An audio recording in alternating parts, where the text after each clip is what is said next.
Hi, and welcome to my channel, Laura's Library Card. Today, I am here with Nicole from See Nicole Read, and we are here to discuss a book that we buddy read together, which is Love from A to Z by S.K. Ali. So this is a young adult romance. It's a contemporary setting, and we follow a love story between Adam and Zainab. They meet in the airport and on the plane to Doha, and they each kind of have a lot going on in their lives. Adam has a recent multiple sclerosis diagnosis that he's kind of struggling with.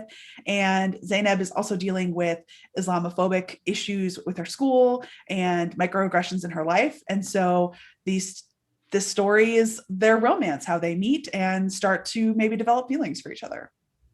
So I picked this just because it was available and I'd seen it kind of come up a couple times as recommended to me. And it was actually one of the Team Romance books choices for the Tropical Readathon. So I was kind of like, I was intrigued and thought I can tick it off for, our discussion and for the Tropical Readathon. And I didn't realize quite how YA it was going to be before I started. Mm-hmm. Do you have any thoughts? Do you have any overall rating? Well, you said how YA it was, and it was also, I felt like, double YA because of their religion and they have like really strict rules about like things, even like eye contact and being alone together.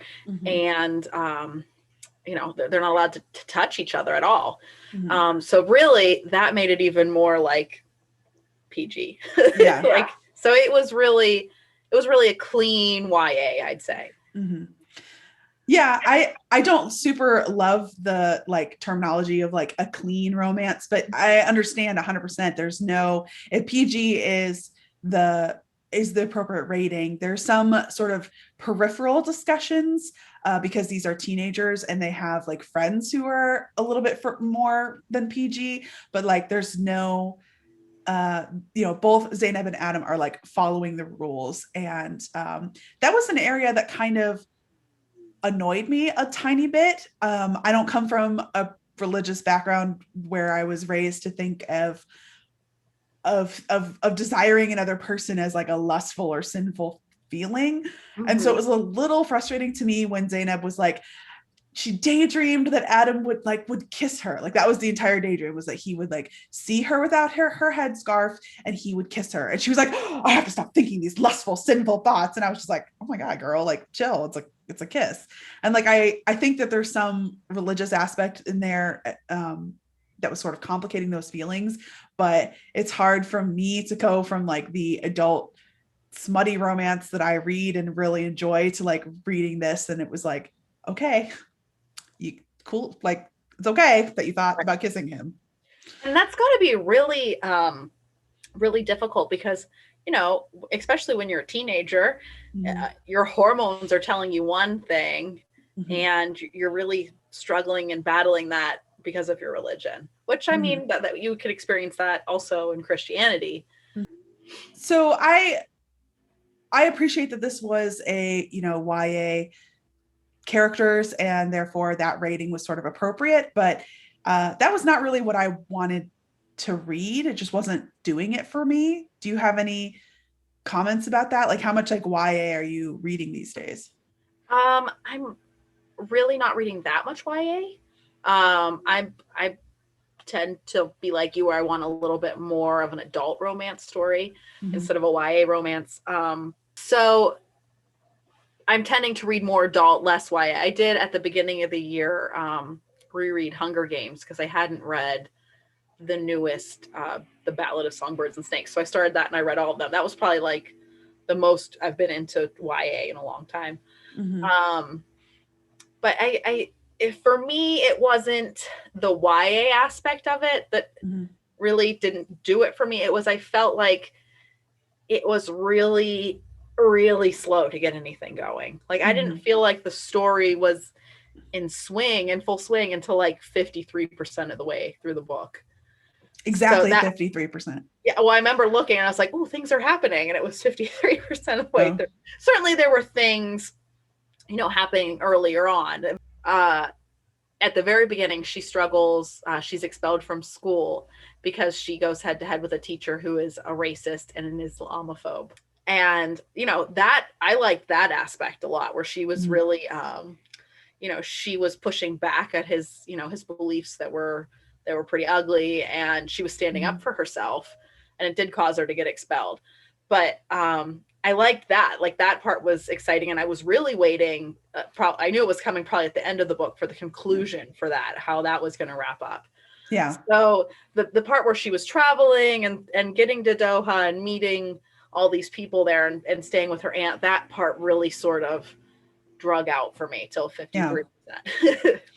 Yeah, no, I would agree. I feel like a lot of the book opens with the words like, "This is a love story, you've been warned." And so I honestly was expecting a little bit more interaction between our two main characters. Oh, I agree with you. They didn't have very much like solo interaction. Right. And I think that some of that is the small group interaction. Doesn't have to be solo, but like really where they were together at any time. Right. And there was multiple times where like they were in a group or happened to be like doing the same functions, in a group setting, and like they weren't really talking, or like we didn't get to like see any of that. Like they would have like a short conversation, and then it'd be like, "And he didn't talk to me for the rest of the night, but then at the very end of the night he asked me to hang out the next day." Or like, like they go to the like dog shelter or something, and she's afraid of dogs, so she felt like like he admires her later for trying to come with him and his sister, whose name I'm blanking on, Hannah, I think. Adam and Hannah are excited to go to the dog shelter, but like they like meet up with her. She interacts with them very minimally. Then they go in and hang out with the dogs, and then they come out, and then they like give her a ride home. And I was like, wow, we're really like learning a lot about each other. And like, since when does a 10-year-old to them? Like, she doesn't tell them like, "I'm afraid dogs, this might be hard for me." No, she sits in the waiting area. Yeah, no explanation. Yeah. And so I just felt like all of the, like, honestly, one reason why I have enjoyed YA romances in the past is because a YA romance tends to not have very much of the physical component, or go much more than PG-13, is it gives more time for the characters to hang out and to talk. And like, because they're not like clubbing or at a bar or trying to be physically intimate, like there's more opportunities for that emotional development and getting to know you. And I felt like that really wasn't happening in this book. Like, the two main characters see each other and are interested right away, but then I just didn't really get why they were like, "Wow, I'm so intrigued by this other person." And I was just like, this other person that you've barely communicated with? There. Yeah. Right. Yeah. And I had to like, I kind of had those same thoughts. Like, they didn't spend much time together. We didn't really see them like connecting or too much bonding happening. Yeah. And they're really like, they still really seem to like each other. And I had to like kind of take a step back and remind myself, like, well, sometimes when you're a teenager, that's how it is. Like, yeah, you immediately like maybe as an adult too, but especially as a teenager, you're like head over heels crushing on somebody and you don't even know them. Like, they might not even be that great of a person. I'm not saying that was the case in this book, but you could be head over heels about someone and not even know them. Yeah. And I think that there was a little bit of that concern on both of their parts, because when they have their sort of fight, there's a climax where the two characters have sort of a big major discussion, and they kind of have a fight, and then they storm off from each other, it happens in that museum. And I thought it was like a good way to show that, like, a lack of communication. They were not communicating with each other at all when they had that fight. And it was sort of like this big, like, really emotional thing. And then they were mad at each other. And it was like a good way to show, like, when you're not communicating with someone or telling someone what's happening in your life, you're going to have this fight, and neither of you are really going to know why you're fighting. Right.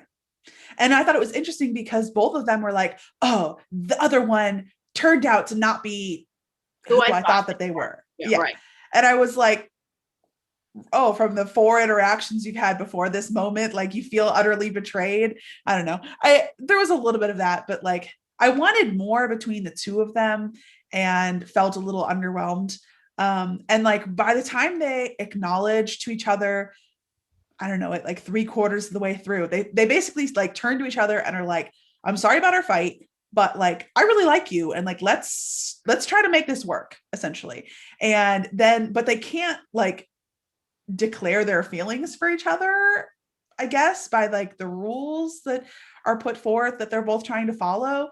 Mhm. And so they have this whole analogy of like water, and he's like, well, if you're the right kind of water for me, like it will quench my thirst. And I was like, this is just getting like kind of, I don't know, it just was like it went on too long for me, and I was just like, all right, like I know that you're trying to follow these rules, but there was just a, I don't know. I felt like the epilogue should have been like, and they tried long distance for a couple months and they decided to part ways as friends and realistically never talk to each other ever again, instead of the epilogue of like what we got. Right. I will say I was more interested in what was happening to them individually Yeah, than I was in the romance between the two of them. I agree. I really wanted to, like I said earlier, I really wanted to know how Zainab, how the story with her teacher wrapped up. I was really looking forward to that. And then it was like, boom, boom, boom in the end. And then I really wish, so Adam is recreating a jar that he told his sister about, but he's recreating it like sort of in a whole room because they can't find the jar. It was from years ago. And I really wish I could have seen that, like that finished product. I think that would have been really cool to see. Yeah. Which leads me to say, I think that this book would be a better, like, Netflix movie than, I think I would enjoy it better as a movie than I did as a book. Yeah.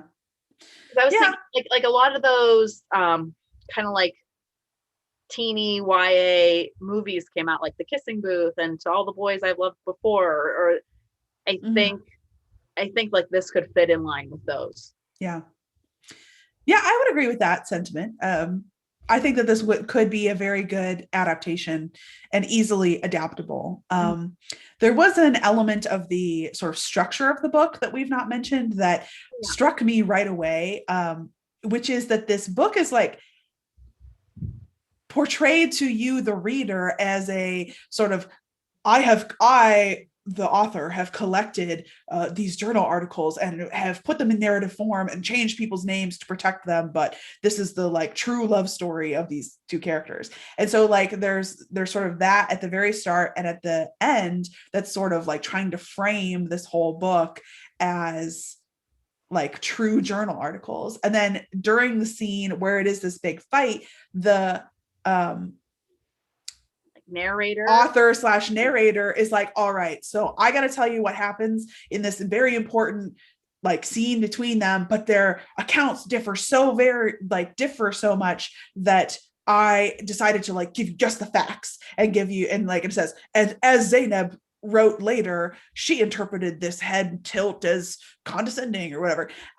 It's, for me, that just was like this weird like gimmick. Like it didn't like really add to the story. Like I never had any trouble following whose point of view we were in. Right. I mean, it's very clear whose journal entry it is. Right. I don't know. I just felt like that element was, it just didn't do anything for me. Yeah.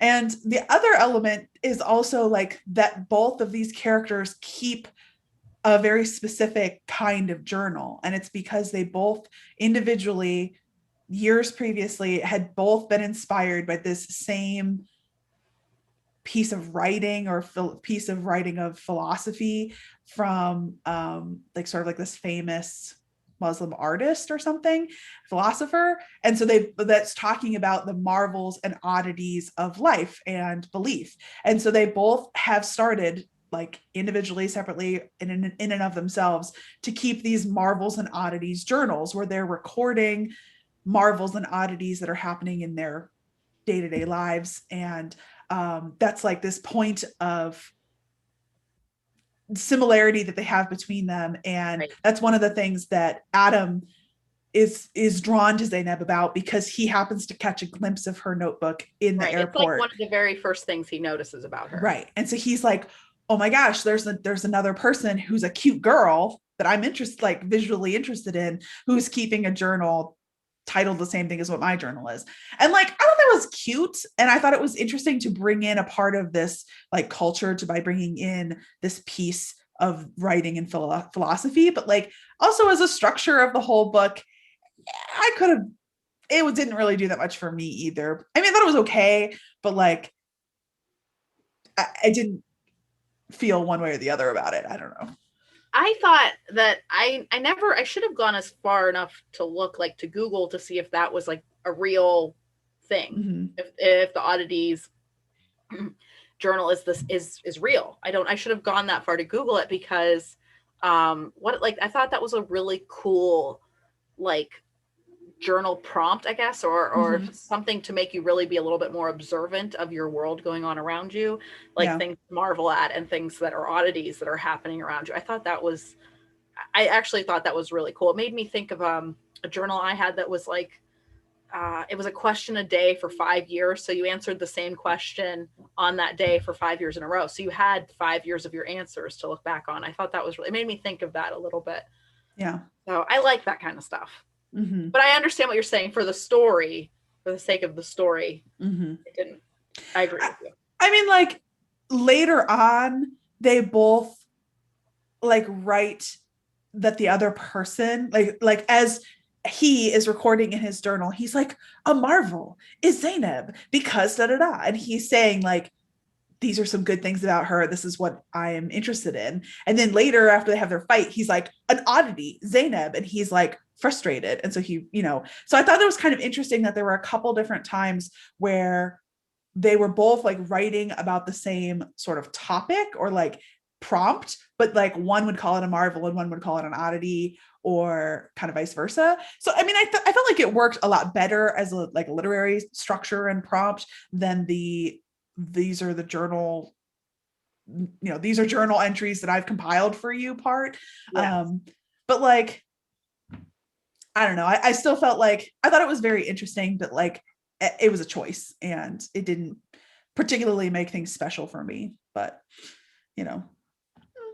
One thing that I don't know that stuck out to me is particularly Zainab was explaining aspects of her religion and her culture to her journal as she was writing.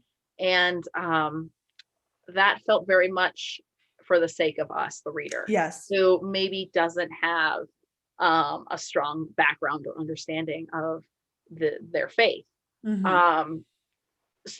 Which you probably wouldn't do in your own personal journal. Right. You wouldn't be explaining those things unless you were anticipating you were going to publish your journal someday. You know what I mean? Which I don't think they were.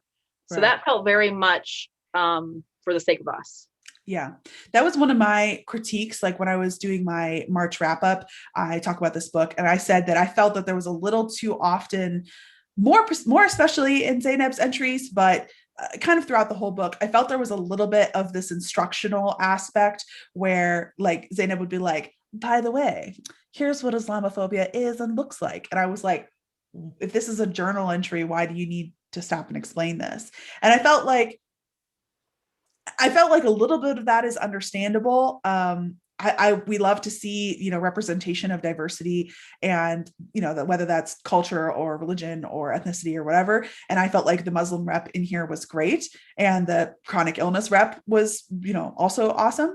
I can't speak personally to either of those factors, but, it's not necessarily the author's job to explain or tell anything to the reader, to teach the reader, because if the reader has further questions, like you can pick up a phone and Google stuff yourself, but also like that's what is so jarring is that there were these prayers, or there was a number of phrases that the characters would like use to greet each other or to say when they heard someone had bad news.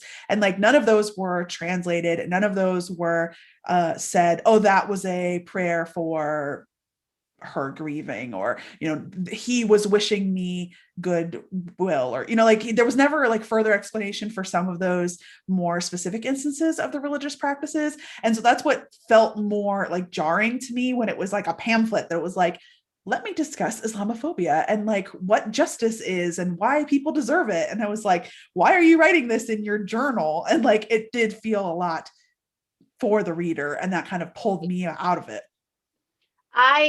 You listened to this on audiobook, if I'm correct, right? Yes. And I read it on my Kindle. So I really had the benefit then that I could highlight the prayer or the greeting or whatever, and it would translate it for me. It would tell me what it meant and when they would, in what instance it would be used, and was it a prayer or a greeting, and it would use it in a sentence, and I could have it speak it to me if I wanted. So I felt like I lucked out with that.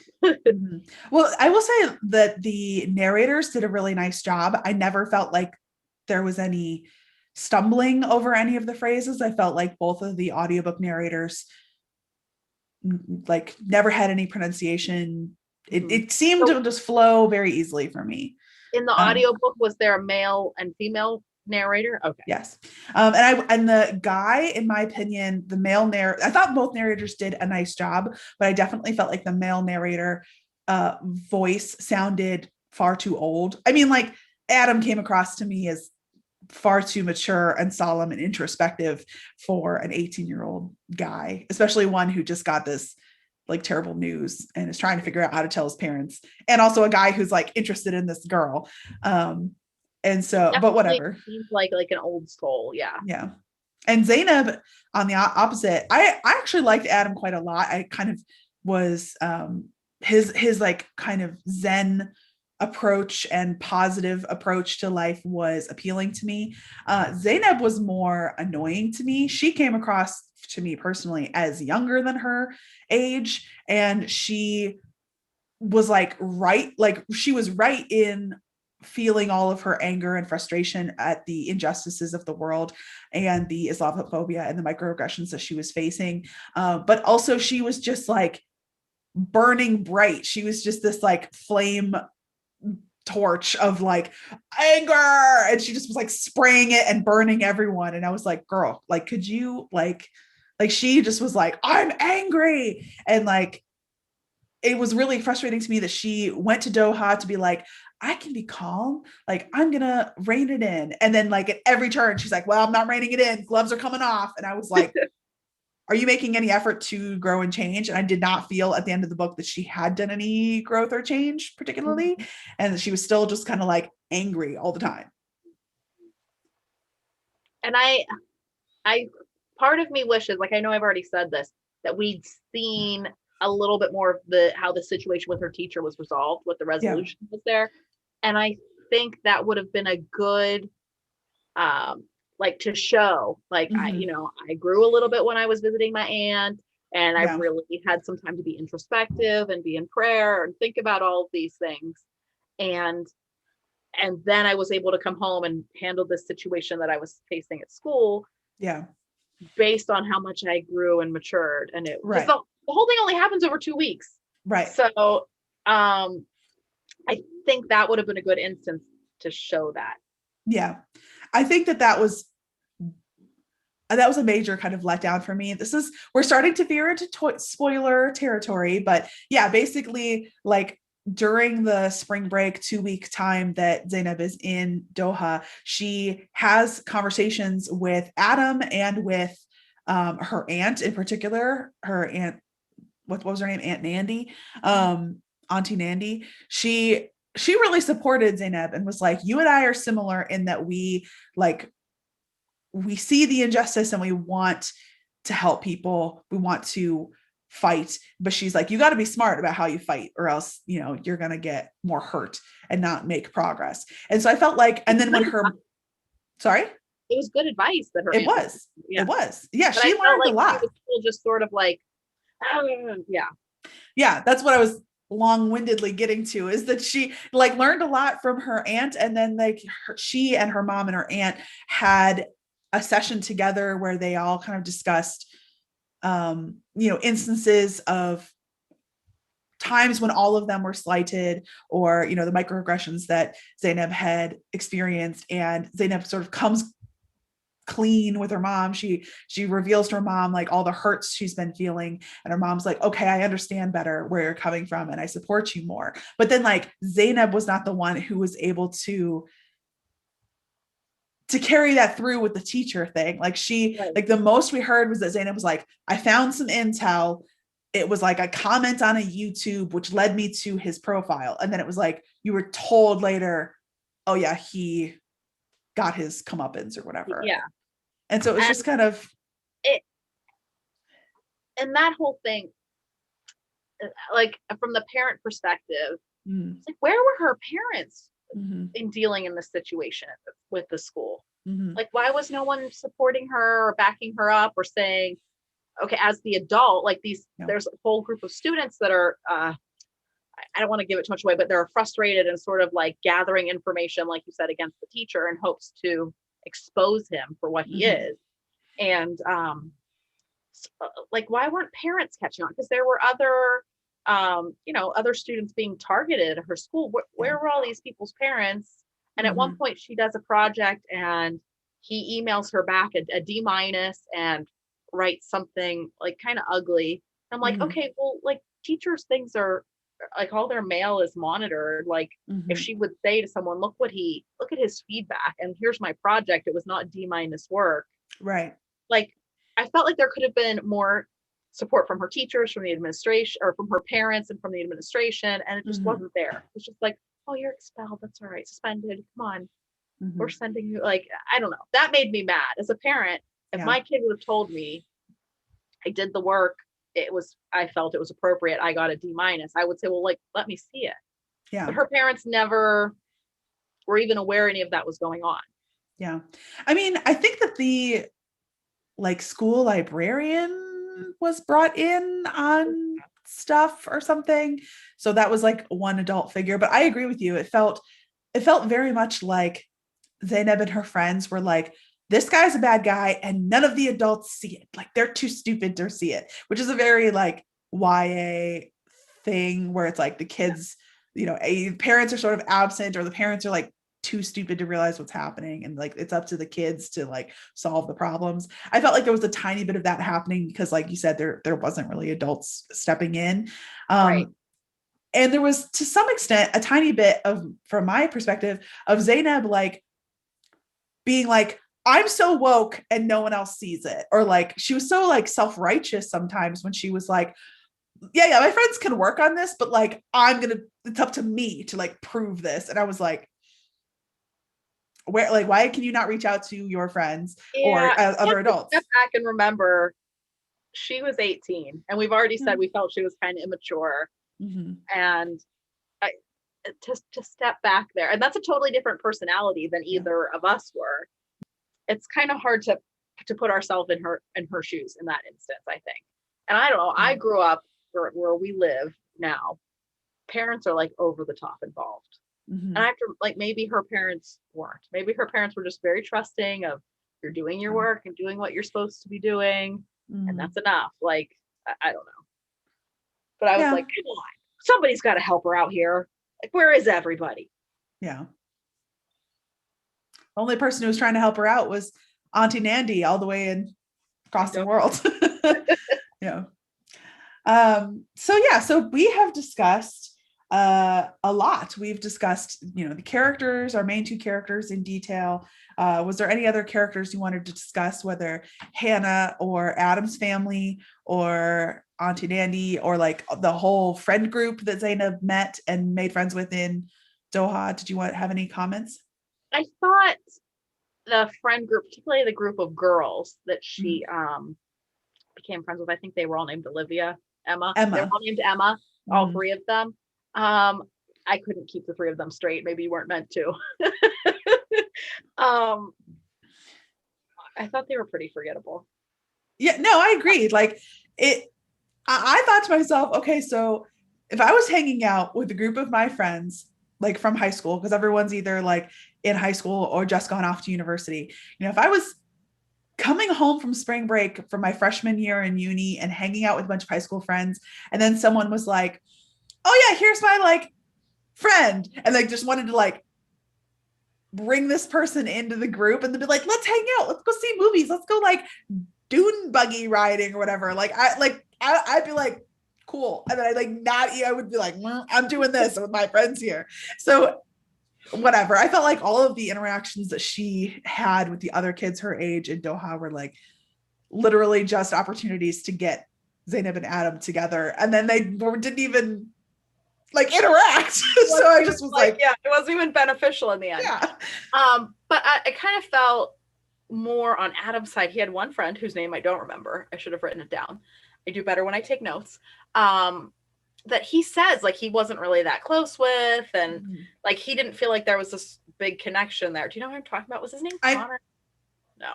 Caleb? Colin? Something like that. It probably didn't even start with a C. Derek. Maybe. And then that guy turns out to be a really like good friend for him that looks out for him. And he's like one of the very first people that he tells about his MS diagnosis. Yeah. And he in turn really looks out for him. So I really liked him, even though I can't remember his name. And this guy that had this teeny little role that was the Uber driver that helped him to go to the hospital. I really liked him too. Yeah. I was overall more sympathetic, I guess, to Adam's storyline. Like Adam had this diagnosis. He was starting to experience symptoms, both painful and terrifying, of his MS. And really alone. He was alone. He hadn't told anybody. Yeah, he hadn't told his family yet. And he also was coming from this background of his mom had died like, 7 or 8 years previously when he was 10 or 11 years old, and of MS. So like, not only is he getting this diagnosis and starting to experience symptoms, but he knows this is what killed his mom. And he is afraid. And this is also all happening is like the anniversary of her death. So like he's trying to, I think it was like 10 years. It was like a big anniversary. Yeah, it was like, a big anniversary. And he wanted to give his dad still time to like properly grieve. And so he kept like waiting to tell his dad about the diagnosis. So I felt like that whole thing was handled really well with how he eventually does tell his dad, and how his dad and his family react, and how his friends react, like you said. I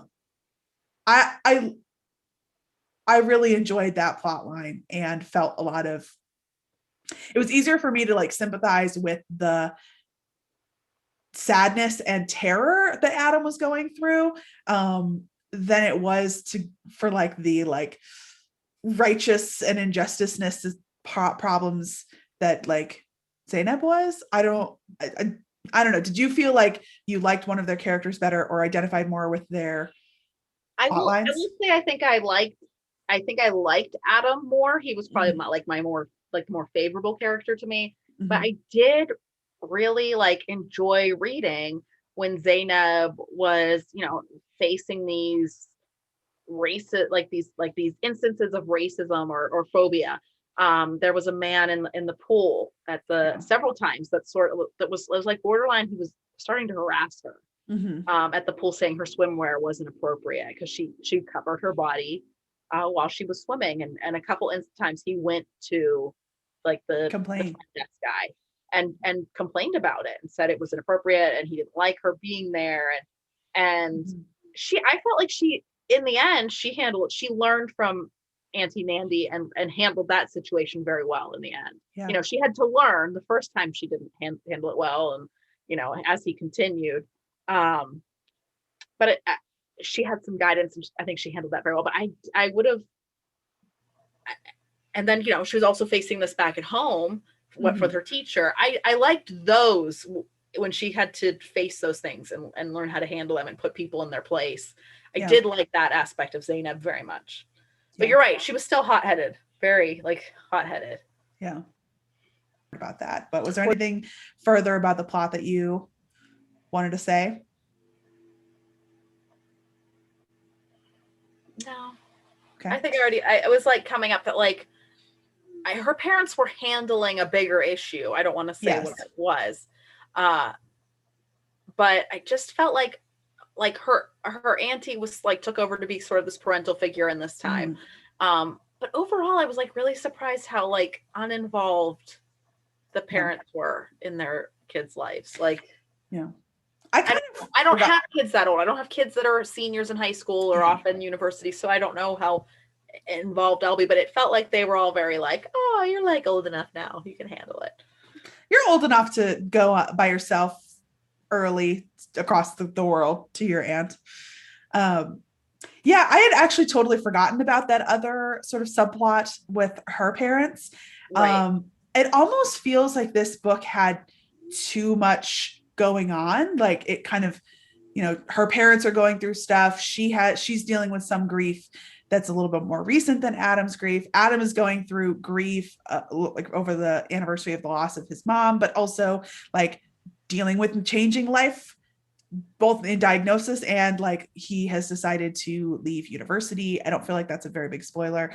He's dealing with telling his parents, like she's dealing with, various incidences of like racism and also trying to manage her friendships. They're falling in love. Like there's kind of a lot of plot that is happening, but it never was super fast paced or really tense.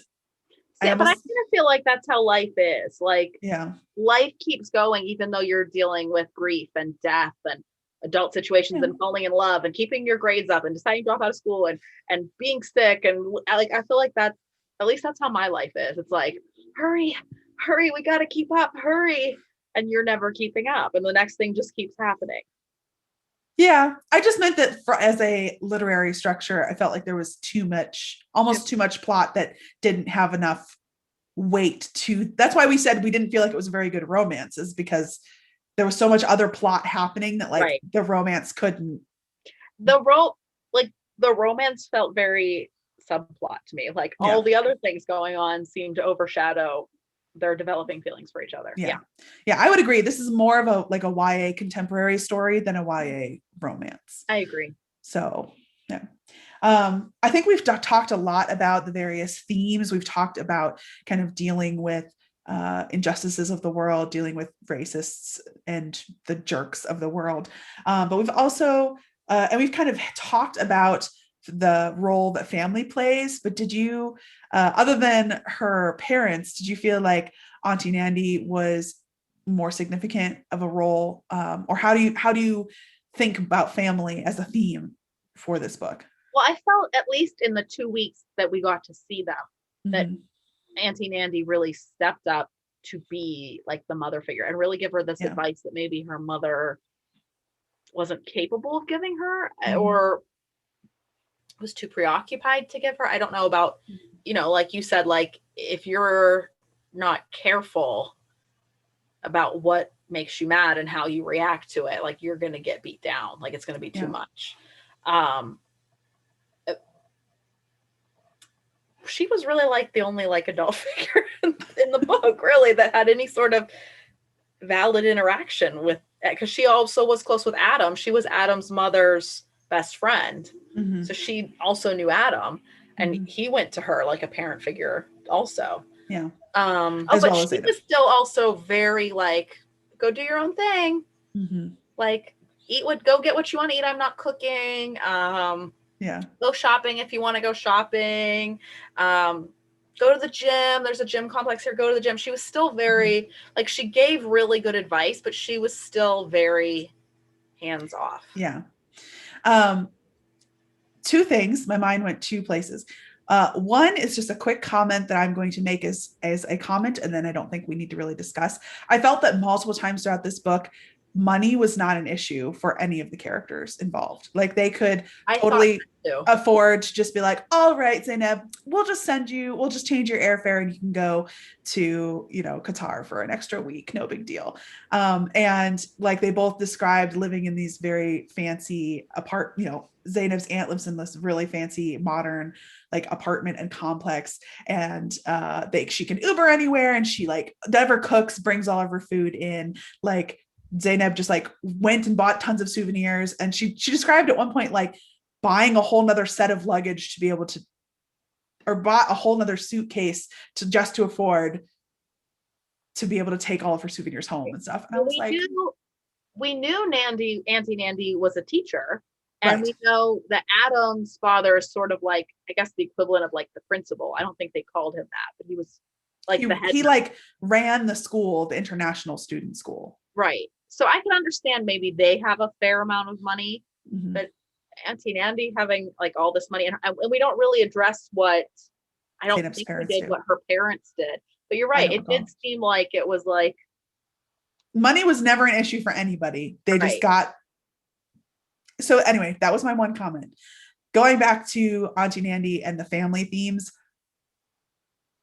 I feel like in my own personal life, I've had conversations with my aunts that I have not been able to, or that I have not had with my mother. And to some extent, like I see certain characteristics that I share with this aunt or this aunt that like I don't share with my mom, and vice versa. Some that I share with my characteristics of my own personality that I share with my mom and not with them. And so I sort of feel like I've had opportunities to have a conversation with an aunt that feels like respectful. It feels like they're treating me as a fellow adult, but also like a big, like almost, I don't want to say like a big sister, but like it's like a different relationship with your aunt than it is with your own mom. And so, like, I can give you all this advice and then I don't have to mother you. right. Right. And so I felt like I kind of appreciated seeing the relationship between Zainab and her aunt. But like, I agree with you that she was very like, she stepped in when it was needed for her to step in. But also she just was like, all right, you got this. I'm going to go to work. Bye. I know you're in a foreign country, but you can fend for yourself, right? I left you some cold cuts on the table. Yeah. So, all right. So I feel like we have covered quite the gamut on this book. There's a lot now that we're talking about it and kind of unpacking things. I keep remembering more that was in the book. So do you have any sort of final thoughts? What was your overall takeaway and rating? I'm going to say that this was really, I mean, it's really pitched to the reader as a love story. I mean, it's called Love from A to Z. Yeah. And like you said earlier, the very first thing in the book is this is a love story, or romance, or however they worded it. Mm-hmm. And I just felt like that was really secondary to everything else that was going on. Like it happened to happen when all of these other things were going on. I don't know, maybe they're supposed to say, well, like that's how love is. Yeah. But I would say after it was like pitched so hard to be a love story, that just sort of fell a little flat for me. Mm-hmm. So looking at it as I was going into it, knowing it was YA, thinking it was going to be a little bit more of a love story, I would give it 2.5 stars. Okay. Yeah. I agree with that. I definitely went into the book thinking it was going to be more of a YA romance than the ultimate sort of YA contemporary as we described earlier. And for me personally, just the YA aspect was not what I wanted to read at the time that I was reading it. I felt like I had to kind of keep pushing for both of us. I think it was a little bit of a like, all right, like we agreed to read this, like better pick it up. There was not the page turner aspect of it. I do think that the like Muslim rep and the chronic illness rep was great. I loved reading to hear, to see some different characters, and that diversity was awesome. It just really, for me, was not quite what I wanted to read, and not quite as hard hitting as I would have liked. Partly because all of those subplots happening, I think weakened that romance, and I wanted just a stronger theme throughout the whole thing. And the like gimmick of this being a compilation of journal articles rubbed me the wrong way. So I gave it 3 stars. I think that was my own personal rating. I think from a like more objective standpoint, this is a book that a lot of people would be happy to see themselves represented in the characters. And I think it was a very important read. And overall, I think it was constructed pretty well, maybe needed to be a little bit tighter. So I understand that the Goodreads rating is a little bit higher than that. But for me, it was a very solid 3 stars. I agree with you. I think the rep in this book was done really well. I kind of wish that I could read it, these same issues of chronic illness and Islamophobia handled a little more maturely for an adult reader versus a YA reader. That would be something I would be definitely interested in finding and reading. So if anybody knows, of a more mature, more adult book, I'm not talking romance or steaminess. I'm talking specifically the issues they faced. If you could suggest that to me, I'd really appreciate it. Yeah. Leave any recommendations down in the comments. I always love getting recommendations. All right. Well, I think we covered that very thoroughly. And yeah, like Nicole just said, leave any recommendations for books similar to this or other great Muslim rep, especially I would be okay with an adult romance or sort of a more literary fiction book that tackles less romance plots. Leave those recommendations down in the comments. I'm never opposed to romance. So I'm never opposed. If you know those plots with romance, like even better. Yeah, that we both lean into the romance and love that genre. Thanks so much for watching this long discussion. I hope that you enjoyed it as much as I did. Nicole, thanks for coming on my channel. And was there a book that you were hoping to choose for our next buddy read together? Well, I've been looking at, I messaged you earlier and asked, TikTok keeps like bringing up Sarah J. Maas to me, like that I should be reading her. So it's like working. It's like in there now. And I think it's like The Assassin's Blade is the first compilation of a few short novellas or short stories that are like the prequel to that series, that Throne of Glass series, I think it is. So I'm considering that, but don't hold me to it. It was just a thought that I've had thanks to TikTok. Well, we both were like, YA. Yeah. And so do we really want, and we've done quite a variety, I think, as our buddy reads. Yeah.